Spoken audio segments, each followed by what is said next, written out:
মনে রাখবেন, একটা পাপের হিসাব না দিয়ে কাল কিয়ামতের মাঠে কোনো দায়িত্বশীল পার পাবে না। ইনশাআল্লাহ কোনো দায়িত্বশীল না। না এই যে আমি লেকচার দিচ্ছি না, আল্লাহ পাক আমাকেও দাঁড় করাবেন, দাঁড় করায় বলবেন তোমাকে আমি দিনের যে জ্ঞান দিয়েছিলাম সেই জ্ঞানের হক তুমি আদায় করেছো কিনা হিসাব দেওয়া। এই যে বড় বড় মুফাসসিরে কোরআন, মুফতি, মুহাদ্দিস বসাচ্ছেন, পাখা দিয়ে বাতাস করছেন, হ্যাঁ, চা খাওয়াচ্ছেন, কফি খাওয়াচ্ছেন, এক একজনকে আল্লাহ পাক দাঁড় করাবেন, বলবেন কোরআন সুন্নাহর যে আমানত দিয়েছিলাম সে আমানতের সাথে কতটুকু তুমি হক আদায় করেছো হিসাব না দিয়ে পার পাবে না তুমি। ফাইজলামি মনে করেছেন নাকি দিনকে?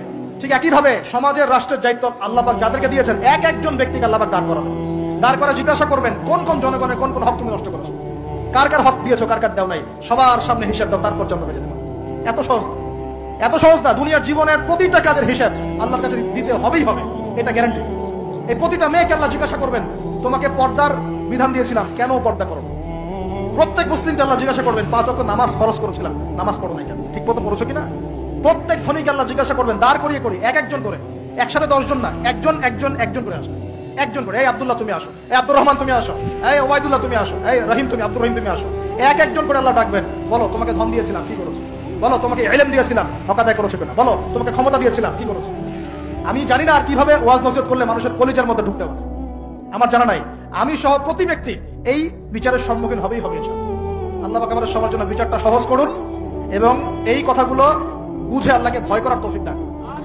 আমাদের আন্ডারে যারা আছে সবার হিসেব আমাকে দেওয়া লাগবেই। অতএব সমাজ থেকে দুর্নীতি বন্ধ করেন, পাচার হওয়া সব কালো টাকা সাদা করে নিয়ে আসুন, অপচয় কমান, দুর্নীতি কমান এবং যারা জুলুম জালেম ওদের সাথে কোনো আপোষ করবেন না, সমাজে ন্যায় বিচার প্রতিষ্ঠা করার চেষ্টা করেন। জালেম যদি আপনার নিজের স্ত্রী হয়, নিজের সন্তান হয়, তাকেও শাস্তি দেওয়ার ব্যাপারে যারা পরিমাণ মায়া দেওয়া প্রদর্শন করবেন না। এটা হবে ওমরের শাসনের চাপ। ওমর রাদিয়াল্লাহু আনহু ছেলে অন্যায় করেছিল না, সবার সামনে পিটিয়ে ওমর রাদিয়াল্লাহু আনহুর হাতেই তার মৃত্যু হয়ে গেছে। আল্লাহ পাক, আল্লাহ আর কি বলবো, আর কি বলার বাকি আছে? আল্লাহ রাসূল সাল্লাল্লাহু আলাইহি ওয়াসাল্লাম বলেন, হে ফাতিমা, আমার মেয়ে ফাতিমাও যদি চুরি করত আমার মেয়ে ফাতিমার হাতটা কেটে ফেলে দিতে লাগে। কে বলছে এটা? আমাদের নবী মুহাম্মদ সাল্লাল্লাহু আলাইহি ওয়াসাল্লাম বলেন, আমার মেয়ে ফাতিমাও যদি চুরি করত তার হাতও আমি কেটে ফেলে দিতে লাগে।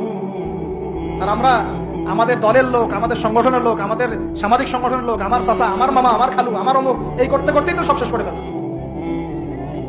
একটা সাইন করে দিলাম, যাও ওখানে যাও, তোমার জব হয়ে যাবে, আমার মামা হয়, যোগ্যতা থাকার না থাক, আমার ভাইগনা, যাও সাইন করে দিলাম, চলে যাও, চাকরি হয়ে যাবে।